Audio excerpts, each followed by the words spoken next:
আসসালামু আলাইকুম। আমন্ত্রণ বাংলাভিশন সংবাদে। আপনাদের সাথে আছি আমি পৃথা ইসলাম কনক। শুরুতেই বিআরবি কেবল সংবাদ শিরোনাম। অগ্রিম টাকা নিয়েও ভারতের টিকা সরবরাহ বন্ধে বেক্সিমকোর ক্ষোভ, সরকারের কঠোর ভূমিকা চান পাপন। রাশিয়ার ভ্যাকসিনেও প্রশ্ন। করোনায় মৃত্যু কমতির দিকে, দেশের নাইজেরিয়ার ধরন শনাক্ত, ভারতের সাথে সব পথের যোগাযোগ বন্ধের আহ্বান জনস্বাস্থ্য বিশেষজ্ঞদের। গা ছাড়া লকডাউন, আজ থেকে খুলছে দোকানপাট, বৃহস্পতিবার থেকে গণপরিবহন চালুর ইঙ্গিত। বেগম খালেদা জিয়ার দ্বিতীয় টেস্টেও করোনা পজিটিভ, তবে শারীরিক অবস্থা আগের চেয়ে ভালো, জানিয়েছেন চিকিৎসক দলের প্রধান। দেখছিলেন বিআরবি কেবল সংবাদ শিরোনাম, এবারে বিস্তারিত। চুক্তি অনুযায়ী সেরাম ইনস্টিটিউটের করোনার টিকা না দেয়া কোনোভাবেই মেনে নেওয়া যায় না, মন্তব্য বেক্সিমকো ফার্মাসিউটিক্যালসের ব্যবস্থাপনা পরিচালক নাজমুল হাসান পাপনের। এ ব্যাপারে আইনি পদক্ষেপ নেওয়ার সুযোগ আছে জানিয়ে তিনি বলেন, সরকারের কঠোর ভাষায় কথা বলা দরকার। বলেন, এখন ভারতের বন্ধুত্ব প্রমাণ করার সময়। রাজধানীর কর্মীটোলা হাসপাতালে করোনা টিকার দ্বিতীয় ডোজ নেওয়ার পর সাংবাদিকদের সাথে কথা বলেন বেক্সিমকো ফার্মাসিউটিক্যালসের এমডি নাজমুল হাসান পাপন। তিনি বলেন, বাংলাদেশকে দেওয়ার জন্য করোনা ভ্যাকসিনের চালান তৈরি করে রেখেছে ভারতের সিরাম ইনস্টিটিউট, তবে ভারতের পররাষ্ট্র মন্ত্রণালয়ের ছাড়পত্রের কারণে পাঠাতে পারছে না। গত মাসে 50 আসার কথা ছিল, ওরা দিয়েছে 20, এই মাসে এখনো দেয়নি। আমার কথা হচ্ছে যে আমরা যেই টাকা সরকার অগ্রিম টাকা দিয়ে যেটা পে করেছে, এইটা আটকানো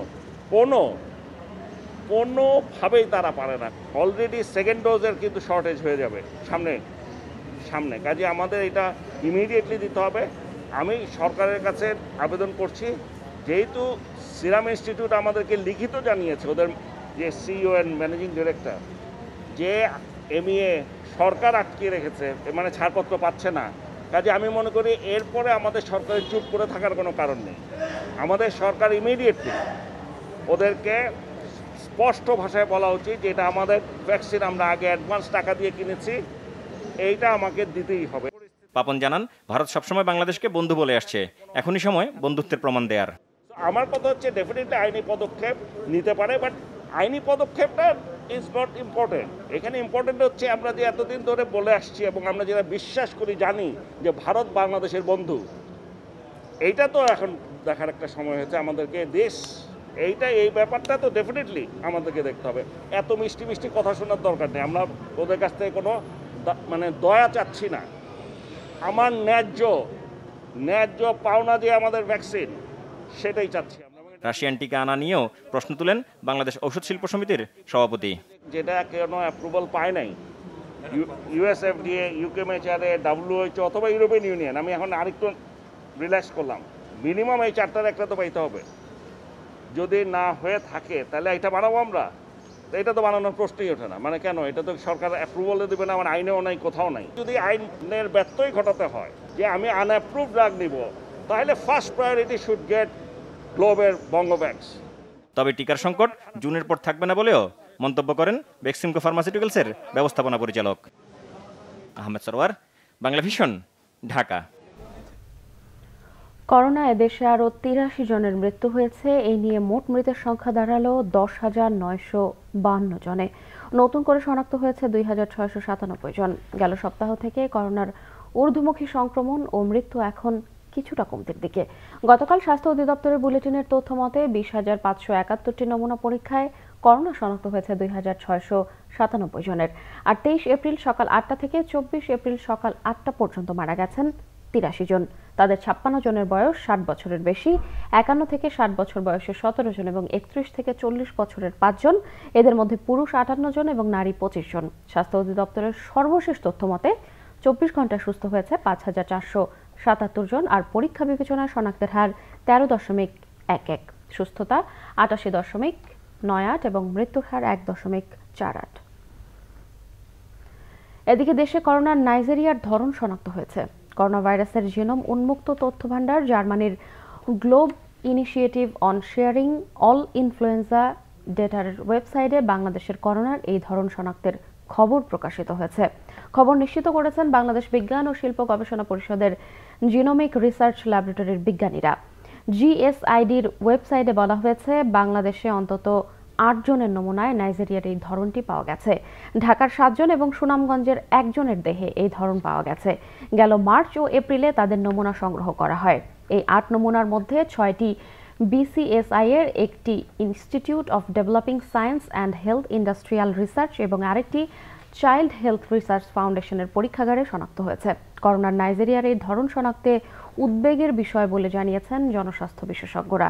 ভাইরাস রোধে এখনই ভারতের সাথে জল ও সকল পথের যোগাযোগ বন্ধের আহ্বানও জানিয়েছেন তারা।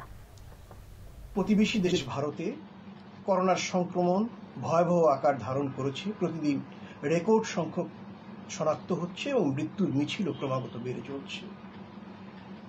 পাওয়া গিয়েছে মারাত্মক সংক্রমণশীল ট্রিপল এবং ডাবল মিউটেন্ট করোনা ভাইরাস, যেগুলো আমাদের দেশে প্রবেশ করলে মহা বিপর্যয়কারী অবস্থা তৈরি হতে পারে। এই কারণে অনতিবিলম্বে ভারতের সাথে আমাদের জল, স্থল এবং বিমানপথ বন্ধ করা জরুরি। যদি এক্ষেত্রে কাল বিলম্ব হয়, তাহলে এই ভাইরাসগুলো দেশে প্রবেশ করে আমাদের দেশেও একটি মানবিক বিপর্যয়ের সূচনা করতে পারে। ভারতের করোনা সংক্রমণের তীব্রতায় দেশটির সাথে বাংলাদেশের সীমান্তে বাড়তি সতর্কতার প্রস্তাব করেছে স্বাস্থ্য অধিদপ্তর। বাংলাভিশনকে অধিদপ্তরের মুখপাত্র ডক্টর নাজমুল ইসলাম জানান, ভারত সহ কয়েকটি দেশ থেকে আগতদের 14 দিনের কোয়ারেন্টিন নিশ্চিতের সুপারিশ করেছেন তারা। এদিকে বাংলাদেশে বিদ্যমান ভাইরাসের জিনোম সিকোয়েন্স পর্যাপ্ত হচ্ছে না বলে অভিযোগ জনস্বাস্থ্যের বিশেষজ্ঞ ডক্টর মোশতাক হোসেনের। লাগাম ছাড়া অবস্থায় ভারতের করোনা সংক্রমণ ও মৃত্যু প্রতিদিনই ভাঙছে রেকর্ড। বিপর্যস্ত অবস্থায় প্রতিবেশী দেশটির স্বাস্থ্য ব্যবস্থা। ভারতে করোনা ভাইরাসের নতুন ধরনকে আগের থেকে 50 থেকে 60 ভাগ বেশি ভয়ঙ্কর হিসেবে চিহ্নিত করেছেন দেশটির বিজ্ঞানীরা। সেটি ছড়িয়েছে সীমান্ত লাগোয়া প্রদেশ পশ্চিমবঙ্গেও। এই অবস্থাকে বাংলাদেশের জন্য উদ্বেগের কারণ হিসেবে চিহ্নিত করেছে স্বাস্থ্য অধিদপ্তর। এক সীমান্ত থেকে আরেক সীমান্তে যেতেই পারে, কাজে সেইখানে আমাদের অবশ্যই নজরদারি এবং সতর্কতার কোনো বিকল্প নেই। 14 দিনের কিন্তু ইনস্টিটিউশনাল কোয়ারেন্টিনের কথা কিন্তু বলা হয়েছে। বৈজ্ঞানিক দৃষ্টিভঙ্গিকে সামনে রেখে আমরা কিন্তু আমাদের প্রস্তাবটি দিয়েছি। এখন সেটি কতটুকু রক্ষা করা হবে বা যাচাই বাছাই করে কতটুকু রাখা যাবে সেটি কর্তৃপক্ষ সিদ্ধান্ত নেবেন। কিন্তু আমরা মনে করি যে জীবন জীবিকার সুরক্ষার স্বার্থেই এই কোয়ারেন্টিনের বিষয়টি খুব কঠোরভাবে প্রতিপালন করা উচিত। দেশে এখনো ভারতের ভাইরাসের ধরন পাওয়া যায়নি বলে জানায় স্বাস্থ্য অধিদপ্তর। তবে এখনই প্রতিরোধমূলক ব্যবস্থা নেওয়া প্রয়োজন বলে মনে করছেন জনস্বাস্থ্য বিশেষজ্ঞরা। আমাদের যে সমস্ত পোর্ট অফ এন্ট্রি গুলো আছে, স্থলবন্দর বা বিমানবন্দর, যেখান দিয়ে বাংলাদেশের আমাদের নাগরিকরা ফিরে আসেন, সেখানে কিন্তু একেবারেই এই প্রত্যেকটি কাগজে খুব আমি বলবো যে খুব মেটিকুলাসলি চেক করা হচ্ছে। ট্রান্সমিশন চেইন ভাঙবার জন্য যে কাজগুলো করি, টেস্ট করা, কন্ট্যাক্ট ট্রেসিং করা, আইসোলেশন করা, কোয়ারেন্টিন করা, সেই কাজগুলোতেই আমাদেরকে অধিকতর মনোযোগী হতে হবে। জেনোম সিকোয়েন্স করে আসলে মিউট্যান্ট, যেটি আপনারা ভারতের কথা বলছেন, এটি এখনো আমাদের এখানে আমাদের বিজ্ঞান গবেষণাগারে যারা কাজ করেন তারা এই বিষয়ে আমাদেরকে কোনো তথ্য দেননি। বাংলাদেশ সহ সব দেশের জন্য এটা একটা আমাদের সেই সতর্কমূলক অবস্থার বিষয় আছে। সেখানে আমাদের ঝুঁকি আছে। আমাদের দেশে যখন সংক্রমণ বেড়ে যায়, সেটি আবার ভারত সহ অন্যান্য দেশের জন্য, যাদের সঙ্গে আমাদের যোগাযোগ আছে, তাদের জন্য কিন্তু বিপজ্জনক। এদিকে বিদ্যমান সংকটপূর্ণ মুহূর্তেও পর্যাপ্ত জিনোম সিকোয়েন্সের সক্ষমতা নিয়ে ক্ষোভ জানালেন ডাক্তার মোশতাক হোসেন। সার্ভিলেন্সের জন্য যতখানি জিনোম সিকোয়েন্স করা দরকার ততখানি কিন্তু আমরা করতে পারছি না। আমাদের সে কারিগরি দক্ষতা আছে, প্রশিক্ষিত জনবলও আছে, কিন্তু এখানে সম্পদের যোগান দিতে হবে। সংক্রমণের ঝুঁকি কমাতে বদ্ধ ও এসি রুমে না থেকে সবাইকে খোলামেলা পরিবেশে অবস্থানের পরামর্শ স্বাস্থ্য অধিদপ্তরের। মাইনুল শোভন, বাংলাভিশন, ঢাকা। করোনা সংক্রমণ রোধে সরকার ঘোষিত লকডাউন কার্যত ব্যর্থ হয়েছে বলে মন্তব্য করেছেন বিএনপি মহাসচিব মির্জা ফখরুল ইসলাম আলমগীর। দরিদ্র মানুষের জন্য রাষ্ট্রীয় তহবিল থেকে বিশেষ বরাদ্দের দাবিও জানান তিনি। পাশাপাশি ভারতের সাথে স্থলপথ এখনই বন্ধ করার দরকার বলেও মনে করেন মির্জা ফখরুল। গতকাল ভার্চুয়াল সংবাদ সম্মেলনে তিনি এসব দাবি জানান। সরকার লকডাউন কার্যকর করতে ব্যর্থ হয়েছে। তার প্রধান কারণ লকডাউনের শর্ত অনুযায়ী খেটে খাওয়া মানুষের জন্য খাদ্য সংস্থান না করা এবং নিম্ন আয়ের মানুষের জন্য অর্থ সংস্থানের ব্যবস্থা না করা। লকডাউনের ফলে সবচেয়ে ক্ষতিগ্রস্ত নিম্ন আয়ের মানুষদের প্রত্যেককে এই পর্যায়ে অনতিবিলম্বে রাষ্ট্রীয় বিশেষ তহবিল থেকে বিশেষ বরাদ্দের মাধ্যমে প্রাথমিকভাবে 3 মাসের জন্য 15,000 টাকা এককালীন নগদ অর্থ পৌঁছে দেওয়া নিশ্চিত করতে আমরা দাবি জানাচ্ছি। ক্ষতিগ্রস্ত প্রবাসীদের রাষ্ট্রীয় কোষাগার থেকে ঋণ প্রণোদনা প্রদান নিশ্চিত করতে হবে। ইতিমধ্যে ভারত এখন সংক্রমণের হার থেকে সর্ব ঊর্ধ্বে। ইউকে ভ্যারিয়েন্ট, ডাবল মিউটেশন ভ্যারিয়েন্টের সঙ্গে ট্রিপল মিউটেশন ভ্যারিয়েন্ট ইতিমধ্যে মারাত্মক একটা পরিস্থিতির সৃষ্টি করেছে। পশ্চিমবাংলায় সংক্রমণটা সবচেয়ে বেশি হয়েছে। আমরা মনে করি যে এই বর্ডার স্থলপথের যে আপনার সীমান্ত আছে, এই সীমান্তগুলো একেবারেই বন্ধ করা দরকার। দিন যতই যাচ্ছে ততই ঢিলেঢালা হচ্ছে কঠোর লকডাউন। রাস্তায় বেড়েছে ব্যক্তিগত গাড়ি, সিএনজি ও রিক্সা ভ্যান। কমেছে মোড়ে মোড়ে চেকপোস্ট বসিয়ে পুলিশের তল্লাশিও। কারণ বাজার থেকে কাঁচা বাজার সংগ্রহ করে বিভিন্ন স্থানে নিচ্ছেন ব্যবসায়ীরা। এ কারণেই পিকআপ ভ্যান, রিক্সা ভিড়। সাধারণ মানুষের আনাগোনাও বেড়েছে কারণ বাজারে। অনেক প্রতিষ্ঠানের নিজস্ব পরিবহনের পাশাপাশি পায়ে হেঁটেও যাচ্ছেন কর্মস্থলে। স্বাস্থ্যবিধির ক্ষেত্রে মাস্ক পরিধান আবশ্যক হলেও তা মানছেন না অনেকেই। তবে লকডাউনের পর দেশে করোনা সংক্রমণের হার এখন 15% নিচে। মৃত্যুর সংখ্যাও ঘুরেছে 100-এর ঘরে। করোনার দ্বিতীয় ঢেউ সামলাতে 3 দফা বাড়ানো হয় লকডাউন। আপাতত লকডাউনের মেয়াদ বাড়ানোর সম্ভাবনা নেই। লকডাউনের মধ্যেই আজ থেকে খুলছে মার্কেট ও শপিং মল। চিকিৎসকরা বলছেন, করোনা সংক্রমণ বৃদ্ধির প্রবণতার মধ্যে দোকান খোলা রাখলে ঝুঁকি আরও বাড়বে। তাদের মতে আপাতত ঈদ পোশাক আমদানি না করাই ভালো। আর দোকান মালিক সমিতির নেতারা বলছেন, দেয়ালে পিঠ থেকে গেছে তাদের। গত বছর মার্চে করোনা শনাক্ত হওয়ার পর থেকে দোকানেরা বেশ সমস্যার মধ্যে দিয়ে যাচ্ছেন। তারা বলছেন, গত বছর বৈশাখের সাথে রোজা ও কুরবানি ঈদেও ব্যবসা করতে পারেননি। চলমান লকডাউনের কারণে এবছর বৈশাখও বেচা বিক্রি হয়নি। তাই ঈদের আগে দোকান খোলার দাবিতে আন্দোলনেও নামেন তারা। তীব্র দাবির প্রেক্ষিতে লকডাউনের মধ্যেই রবিবার থেকে মার্কেট খোলার অনুমতি পেয়েছে দোকানিরা। আমাদের আসলে পিঠ এখন দেওয়ালের সঙ্গে থেকে গেছে। আমরা শুধুমাত্র কয়েকটা ক্যাশ টাকার জন্য, শুধুমাত্র নিজে বাঁচার জন্য, আর কোনো নেই। আমি এবং আমার কর্মচারীকে বাঁচাবার জন্যই কিন্তু এই মুহূর্তে আমরা দোকানপাট খুলছি। বিদেশ থেকে মাল এনে বর্ডার খুলে দিলে আমাদের জন্য ঝুঁকি তো আরও বাড়তেও পারে। আমাদের লোকাল গার্মেন্টস, লোকাল প্রোডাক্টের উপরে এবার যেন একটু মার্কেটিংটা বেশি হয়। ইম্পোর্টেড আইটেমের উপরে ডিপেন্ডেন্সি ডেভেলপমেন্ট না করে যেন আমাদের দেশে যা আছে আমাদের দেশীয় পণ্যের উপরে সবার জন্য একটু দৃষ্টি থাকে। চিকিৎসকরা বলছেন, মানুষের জীবিকার প্রশ্ন যেমন বড়, জীবন অবহেলা করারও সুযোগ নেই। যদি কেউ স্বাস্থ্যবিধি না মেনে মার্কেটিং করে, মার্কেটে যদি ভিড়ভাড়টা লেগে থাকে, এতে করে দেখা গেলে স্বাস্থ্য ঝুঁকি আরও বেড়ে যাবে, যেটা বাংলাদেশকে আরও বেশি করোনা ঝুঁকিতে ফেলতে পারে। দোকান মালিকেরও যেমন দায়িত্ব, দোকানের কর্মকর্তা কর্মচারীদেরও দায়িত্ব, ঠিক তেমনি যারা কাস্টমার যাবে তারাও যেন সচেতন থাকে। আগামীকাল থেকে প্রত্যেক মার্কেটে আমাদের মার্কেটে যে মাইকগুলো আছে সেগুলো ব্যবহার করব। যেসব মার্কেটের মাইক নাই সেসব জায়গায় আমরা মাইক নতুন করে স্থাপন করে আমরা বারবার মানে প্রতি মিনিটে ঘন্টায় ঘন্টায় আমরা বলার চেষ্টা করব, যাতে ক্রেতা সাধারণ আমাদের মালিক এবং কর্মচারী যাতে সবাই 100% মাস্ক ব্যবহার করে। মাস্ক ছাড়া আমরা মার্কেটে কাউকে ঢুকতে দিব না। পোশাক কেনার খুব প্রয়োজন না পড়লে অযথা মার্কেটে না যাওয়ার পরামর্শ দিচ্ছেন চিকিৎসকরা। GM Hasan, Bangla vision, Dhaka. বৃহস্পতিবার থেকে স্বাস্থ্যবিধি মেনে শর্ত সাপেক্ষে গণপরিবহন চালুর ইঙ্গিত দিয়েছেন আওয়ামী লীগ সাধারণ সম্পাদক ওবায়দুল কাদের। গতকাল বরিশাল সড়ক জোন বিআরটিসি ও বিআরটিসি এর কর্মকর্তাদের সাথে মতবিনিময় সভায় ভার্চুয়ালি যুক্ত হয়ে তিনি এই ইঙ্গিত দেন। ওবায়দুল কাদের বলেন, লকডাউন শিথিল হলেও স্বাস্থ্যবিধি মেনে চলতে হবে। বাধ্যতামূলক করতে হবে মাস্ক ও হ্যান্ড স্যানিটাইজারের ব্যবহার। জানান, গণপরিবহনে অর্ধেক আসন খালি রেখে যে ভাড়া নির্ধারণ করা হয়েছিল তার অতিরিক্ত নিলে শাস্তির আওতায় আনা হবে। অভিযোগ করেন, সামাজিক যোগাযোগ মাধ্যম ব্যবহার করে দেশে বিদেশে মিথ্যা প্রচার চালানো হচ্ছে। এর অর্থের যোগানদাতা ও পৃষ্ঠপোষক দেশের একটি রাজনৈতিক দল। অপপ্রচার ও গুজবের পক্ষে বিরোধী দল ডিজিটাল নিরাপত্তা আইনের বিরূপ সমালোচনা করেছে বলেও মন্তব্য করেন ওবায়দুল কাদের। সরকার লকডাউনের পর গণপরিবহন চালানোর ব্যাপারেও সক্রিয় চিন্তাভাবনা করছে। করোনার নিয়ম কানুন তথা স্বাস্থ্যবিধি মেনে চলার ব্যাপারে কঠোর হতে হবে। আমি সবাইকে প্রস্তুতি রাখতে বলবো, স্বাস্থ্যবিধি মেনে চলার ব্যাপারে যেন প্রয়োজনীয় প্রস্তুতি সবার থাকে। বিএনপি চেয়ারপারসন বেগম খালেদা জিয়ার দ্বিতীয় টেস্টেও করোনা পজিটিভ।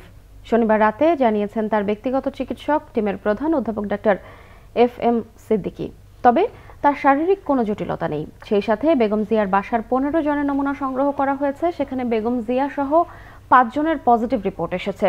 সবাই শারীরিক এবং মানসিকভাবে সুস্থ আছেন বলে জানান অধ্যাপক ডাক্তার MF সিদ্দিকী। তিনি বলেন, বেগম খালেদা জিয়াকে নিবিড় পর্যবেক্ষণে রাখা হয়েছে। দ্বিতীয় সপ্তাহ পার হয়ে গেছে, তিনি ভালো আছেন, তার অবস্থা স্থিতিশীল। বঙ্গবন্ধু শেখ মুজিব মেডিকেল বিশ্ববিদ্যালয় থেকে বাসায় আসার পর 1 বছর কোয়ারেন্টিনের মতোই ছিলেন বেগম জিয়া। করোনা ভালো হলে বেগম জিয়া শারীরিক অন্যান্য পরীক্ষা নিরীক্ষা করা হবে বলেও জানান অধ্যাপক ডাক্তার MF সিদ্দিকী। টেস্টটা সেটা লো টাইটারে পজিটিভ এসছে, কিন্তু আমরা মনে করছি যে আগামী 5-6 দিনের মধ্যে উনি কোভিড সম্পূর্ণভাবে নেগেটিভ হয়ে যাবেন। ফিজিক্যালি ম্যাডাম আগের চেয়ে বেশ ভালোই আছেন, ওনার অবস্থা স্থিতিশীল। আর আপনারা জানেন আজকে হলো 17তম দিন পার হয়ে 18তম দিনে আমরা প্রবেশ করেছি ওনার কোভিড সিমটম যদি কাউন্ট করি। সেই হিসাবে আমরা মনে করছি যে কোভিড জনিত যে ডেঞ্জার পিরিয়ড সেটা ম্যাডাম পার হয়ে গেছে। রাজধানীর বাস টার্মিনালগুলোও এখন শব্দ দূষণ মুক্ত। রেল স্টেশনে বাজছে না হুইসেল, লঞ্চ টার্মিনালে নেই কুলি মজুরদের ব্যস্ততা। সবখানেই ভর করেছে নিস্তব্ধতা। লকডাউনে বদলে যাওয়া স্টেশন টার্মিনালগুলোর খবর জানাচ্ছেন সিকান্দার রহমান। ক্যামেরা ছিলেন আল মাসুম সবুজ।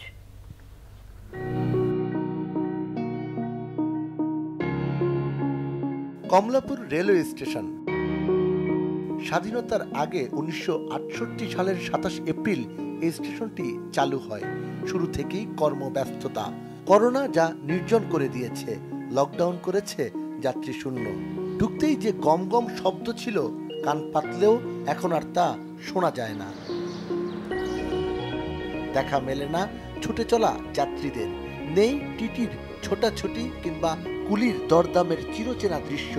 এ এক অন্যরকম কমলাপুর। একটা মহামারী কারণে হাহাকার অবস্থা, এটা খারাপ লাগাটা স্বাভাবিক। এটা যখন স্টেশনে প্রবেশ করি কোনো মানুষ নাই, শুধু RNB নিরাপত্তা বাহিনী পাহারাদার হিসেবে স্টেশনকে পাহারা দিচ্ছে। কোনো যাত্রী নাই, স্টাফ নাই, কেউ কাছে নাই। প্রায় একই চিত্র বাস টার্মিনালগুলোতে। দূরপাল্লার কিংবা সিটি সার্ভিস সব বাসই অলস পড়ে আছে সায়দাবাদ টার্মিনালে। এ এক ভিন্ন অভিজ্ঞতা এখানকার মানুষের জন্য। 24 ঘন্টা জমজমাট থাকা এই টার্মিনাল হঠাৎ করে যেন থমকে গেছে। কোনো ছোটাছুটি নেই, নেই বাড়ি পৌঁছানোর তারা, আছে কেবলই অজানা ভাইরাসের শঙ্কা। আমি 35 বছর এই সায়দাবাদ থাকি, কিন্তু এইরকম পরিস্থিতি আর কখনোই দেখি নাই। বিশেষ করে বাসের যারা হেল্পার, কন্ট্রাক্টর, হোটেল শ্রমিক যারা আছে তারা খুব কষ্টে আছে। বিশেষ করে কিস্তি, মানুষের অভাব। কিন্তু এইরকম লকডাউন, এইরকম করোনা ভাইরাস আমরা কখনোই দেখিনি। আমাদের জীবন এত কষ্ট চলে যেটা বলার মতো না। সদরঘাটে আরও খা অবস্থা। এখানেও ঘাটের চিরচেনা দৃশ্যে ছেদ পড়েছে। লঞ্চগুলো যেন যাত্রীর অপেক্ষায়। রমজানের এ সময় যেখানে পন্টুনগুলোতে থাকতো মানুষের গাদাগাদি, সেখানে এখন কেবলই শূন্যতা। মৌসুমি ফল বিক্রেতা, ইফতার সামগ্রী কোনো কিছুই চোখে পড়ে না। নেই লঞ্চ শ্রমিকের হাত ডাকো। ভাইরাস কই থেকে কি ভাইরাস আসলো আমরা এগুলো বুঝিও না, এগুলো জানিও না। ভাইরাস এসে এখন সারে সর্বনাশ, বিশেষ ক্ষতি। এখন দেখেন, আপনি চিন্তা করেন, একটা লঞ্চ চলে না, একটা বাস চলে না, কিছুই চলে না। এই যে সদরঘাট দেখেনি, সদরঘাট আছে এখন? কোনো এখানে কোনো লোকের কোনো সমাগম আছে? কিছুই নেই। দূর থেকে দেখে যেন মনে হয় জাদুঘরে সাজিয়ে রাখা কিছু। অবচেতনেই প্রশ্ন জাগে, একে আমাদের চিরচেনা সেই সদরঘাট? এমন দৃশ্য কে কবে দেখেছে? টার্মিনালগুলো ফাঁকা, নেই কোনো কোলাহল। একসময় করোনার এই ভয়াবহতা কেটে যাবে, সবকিছু আবারও আগের মতো স্বাভাবিক হবে, এমন প্রত্যাশা সব শ্রেণী পেশার মানুষের। সিকান্দার রহমান, বাংলাভিশন, সদরঘাট, ঢাকা। হেফাজতে ইসলামের নায়েবে আমির ও খেলাফত মজলিসের মহাসচিব অধ্যাপক আহমদ আব্দুল কাদেরকে গ্রেফতার করেছে গোয়েন্দা পুলিশ। শনিবার সন্ধ্যায় ডিবির তেজগাঁও বিভাগের একটি টিম পশ্চিম আগারগাঁওয়ে মেয়ের বাসা থেকে হেফাজতের নেতা আব্দুল কাদেরকে গ্রেফতার করেছে। এ নিয়ে 19 জন হেফাজত নেতাকে গ্রেফতার করল পুলিশ। হেফাজতের সাম্প্রতিক নাশকতা এবং 2013 সালের 5 মের শাপলা চত্বরের তাণ্ডবের ঘটনায় আব্দুল কাদেরের বিরুদ্ধে মামলা হয়েছে। এর আগে গতকাল সকালে এক ব্রিফিংয়ে ডিবির যুগ্ম কমিশনার মাহবুবুর রহমান বলেছেন, মামুনুল হক সহ গ্রেফতারকৃত হেফাজত নেতারা জিজ্ঞাসাবাদে স্বীকার করেছেন তাদের এই নাশকতা কর্মকাণ্ডে বিএনপি এবং জামাতের ইন্ধন রয়েছে। সংবাদ শেষ করব বিআরবি কেবল শিরোনামগুলো আরও একবার। অগ্রিম টাকা নিয়েও ভারতের টিকা সরবরাহ বন্ধে বেক্সিমকোর ক্ষোভ, সরকারের কঠোর ভূমিকা চান পাপন। রাশিয়ার ভ্যাকসিনেও প্রশ্ন। করোনায় মৃত্যু কমতির দিকে দেশে নাইজেরিয়ার ধরন শনাক্ত, ভারতের সাথে সব পথের যোগাযোগ বন্ধের আহ্বান জনস্বাস্থ্য বিশেষজ্ঞদের। গা ছাড়া লকডাউন, আজ থেকে খুলছে দোকানপাট, বৃহস্পতিবার থেকে গণপরিবহন চালুর ইঙ্গিত। বেগম খালেদা জিয়ার দ্বিতীয় টেস্টেও করোনা পজিটিভ, তবে শারীরিক অবস্থা আগের চেয়ে ভালো জানিয়েছেন চিকিৎসক দলের প্রধান। এই ছিল এখনকার মতো। পরের সংবাদ সকাল 10টায়, এর আগে 9টায় রয়েছে নিউজ টপ 10 দেখার আমন্ত্রণ রইল। এছাড়া বাংলাভিশন সংবাদ ও সংবাদ সংশ্লিষ্ট অনুষ্ঠান দেখতে ভিজিট করুন www.banglavision.tv ও facebook.com/banglavision এবং সাবস্ক্রাইব করুন youtube.com/banglavision নিউজে। এখন সঙ্গে থাকায় ধন্যবাদ।